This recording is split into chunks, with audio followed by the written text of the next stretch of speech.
Top Tech në Top Albania Radio. Përshëndetje miq dhe mirë se vini në një episod tjetër të Top Tech me mua Mateo Kadriu. Sot kemi disa tema shumë interesante, ndaj mos u mbasim fare kohë dhe të nisim direkt me temën e parë. E pat makinën e re që ka nxjerr Ferrari më. Quhet Ferrari SC40. Dhe ta them sinqerisht, duket sikur ka zbritur direkt nga një film hapësinor. Është një spaceship me goma. Është një one-off, pra ekziston vetëm një copë dhe është bërë për një klient që ka jashtëzakonisht shumë lek. Ideja pas SC40-s është të nderojë legjendën absolute Ferrari F40, që ishte makina e fundit në mbikëqyrjen e vet Enzo Ferrarit. Po unë sprit të shohësh ndonjë kopje identike të saj. Kjo makinë është një interpretim modern me shpirtin e F40, por me trupin e një bishe të shekullit të 21. Poshtë gjithë asaj karrocerie fshihet trupi i një 296 GTB-e, që do thotë V6 me turbo 3 litra, hibrid, 819 kuaj fuqi dhe 0 në 100 në vetëm 2.9 sekonda. Po, fluturon, jo me shaka. Dizajni brutal. Flavio Manzoni, që është dizajneri i Ferrarit, ka dashur t'i japë formë muskujve të F40-t, por me linja më të pastra, më industriale dhe më moderne. Dritat për shembull tani zgjaten deri poshtë tek hyrjet e ajrit, ndërsa fleta pas ajo monumentalja e F40-s është rikrijuar me një prekje futuriste. Brenda Ferrari ka rikthyer kevlarin që s'kemi parë prej dekadash, bashkë me alkantarën dhe ngjyrën unike SC40 White. Në fund të ditës, kjo nuk është thjesht një makinë, është një homazh për historinë, një eksperiment i çmendur dizajni dhe mbi të gjitha, një Ferrari që të bën të ndihesh sikur po shet të ardhmen nga dritarja e së kaluarës. Një tjetër aksident tragjik me Xiaomi SU7 ka ndezur sërish debatin rreth dyreve elektronike, që po vrasin njerëz. Makina, një bish elektrike me 1500 kuaj fuqi, u përplas në një autostradë në Kin dhe shpërtheu në flak. Shoferi, një 31 vjeçar i quajtur Deng, mbeti i bllokuar brenda sepse dyert elektronike nuk u hapën dot. Pamjet që qarkullojnë në rrjet tregojnë kalimtar të tmerruar që po përpiqen të hapin derën, por pas një mënyrë manuale jashtë, gjithçka ishte e kotë. Kur arritën zjarfiksit, bateria kishte hyrë në thermal runway, ajo fazë ku gjithçka përvolon dhe nga makina mbeti vetëm skeleti metalik. Edhe pse Xiaomi nuk është fajtor direkt për aksidentin, rrjeti shpërtheu me akuza, sepse nuk është hera e parë. Në muajin mars, një tjetër SU7 mori flak dhe vrau 3 student. Aksidenti i fundit uli ndjeshëm dhe aksionet e kompanisë në bursën e Hong Kongut, me mbi 9% rënje brenda ditës. Ironia, këto dyer futuriste që fillon me Tesla Model S u krijuan për të dukur të bukura dhe për të rritur pak eficiencën e makinës, por në realitet po kushtojnë jetë.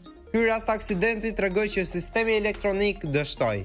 Edhe pse brenda ka një çelës emergjence, ai është pothuajse i paarritshëm në momente paniku. Autoritetet kineze tashmë kanë reaguar, po përgatisin rregulla të reja që ndalojnë dorezat e tërheqshme dhe detyrojnë sistemet manuale emergjente deri në vitin 2027. Edhe Tesla është detyruar të ridizenjojë dyert e veta. Por për shumë njerëz, ky ndryshim po vjen shumë vonë. Një tjetër jetë është humbur fatkeqësisht, jo për shkak të shpejtësisë, por për shkak të teknologjisë që nuk funksionoi kur duhej.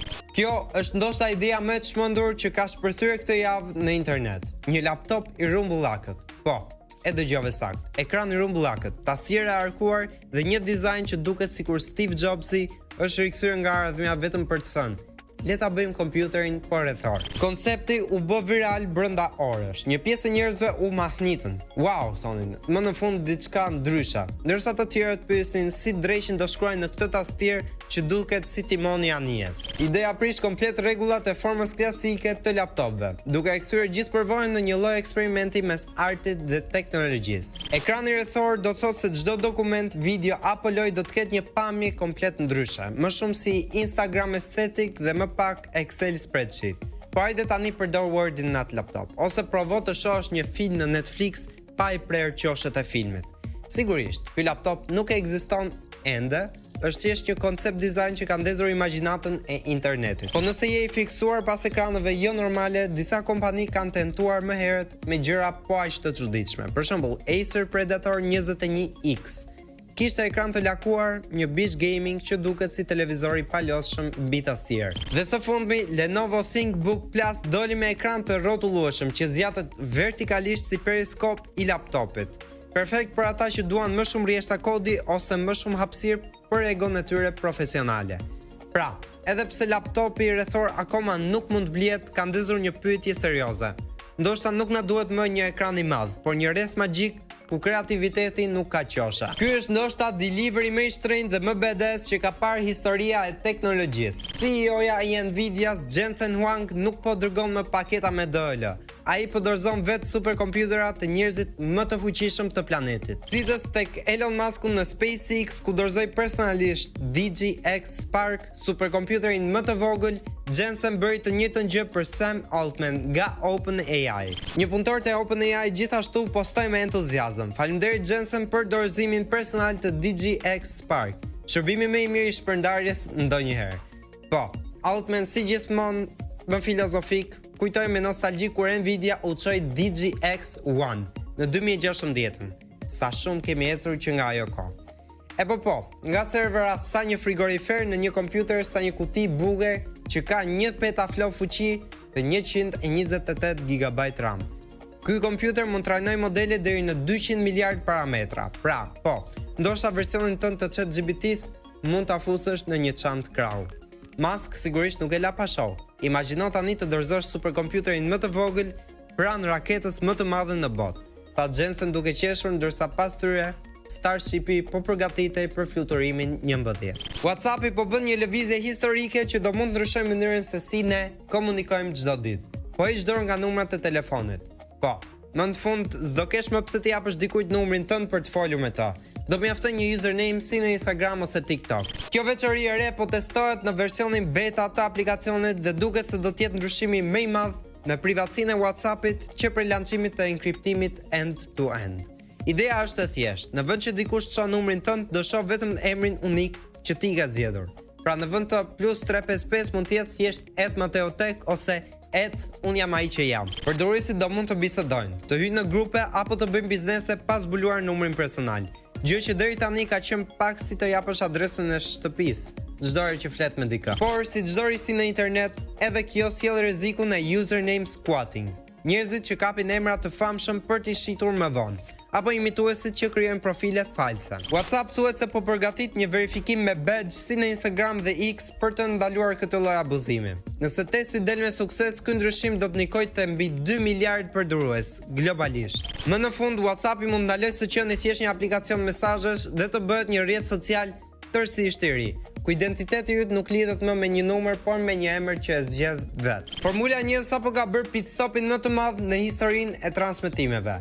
Apple është partneri i ri ekskluziv për F1-in në Amerikë. Po, që nga viti tjetër çdo garë, çdo sprint dhe çdo dram do të kaloj vetëm në Apple TV. E imagjinon do tani, në vend që të kërkosh kanale në përkabëll, thjesht hap Apple TV-n dhe bam. Monaco në 4K me Dolby Vision dhe komentatorët me audio spatial që ndihet sikur po të bërtasin nga bokset. E gjitha kjo vjen pas suksesit të çmendur të filmit F1 The Movie me Brad Pittin që theu çdo rekord. Filmi sportiv më fitim prurës në histori. Me sa duket, më në fund Apple e kuptoi që tifozët janë të çmendur pas shpejtësisë dhe tha, "Okej, ne po e blejmë gjithë sportin." Sipas marrëveshjes 5 vjeçare, çdo seancë trajnimi, kualifikimi dhe garë do të jetë në Apple TV. Dhe për ta bërë dhe më Apple style, F1 do lidhet me Apple News, Maps, Music, madje dhe me Fitness Plus. Sepse pse jo? Pse mos shohësh Verstappenin ndërkohë që ti djeg kalori? Eddie Q i Apple tha se 2026 do të jetë një epokë e re për F1. Në përkthim të lirë, Netflixi, Amazoni shtrëngoni ripa. Pas një dekade të plot, Windows 10 ka dalë në pension. Nga sot, Microsofti po ndalon çdo përditësim dhe ndihmë teknike për sistemin operativ që shumë njerëz ende nuk duan ta braktisin. Dhe kur them shumë, po flasim rreth 41% të përdoruesve të Windowsit që ende janë në versionin e vjetër. Nëse kompjuteri yt është në gjendje të mirë, mund të kalosh falas në Windows 11. Mjafton të plotësosh kërkesat. Procesor 1 GHz ose edhe më i shpejt dhe të paktën 4 GB RAM. Po nëse laptopi yt është aq i vjetër dhe ndizet me lutje, atëherë ke disa zgjidhje. Microsoft ofron një Extended Security Updates program që të mban të sigurt dhe një vit tjetër, deri më 13 tetor 2026. Pra nëse Windows 10 është ende shtëpia jote, mund të qëndrosh dhe pak, thjesht kujdesu për sigurinë. Por në fund të ditës, Microsoft po të thotë qartë, koha për Windows 11 ka ardhur. Nëse jo, e ke gjithnjë opsionin e fundit të kalosh në macOS. Ky ishte Top Tech për sot. Unë ju falenderoj shumë për vëmendjen dhe do dëgjohemi në episodin tjetër me mua Mateo Kadrion. Ciao.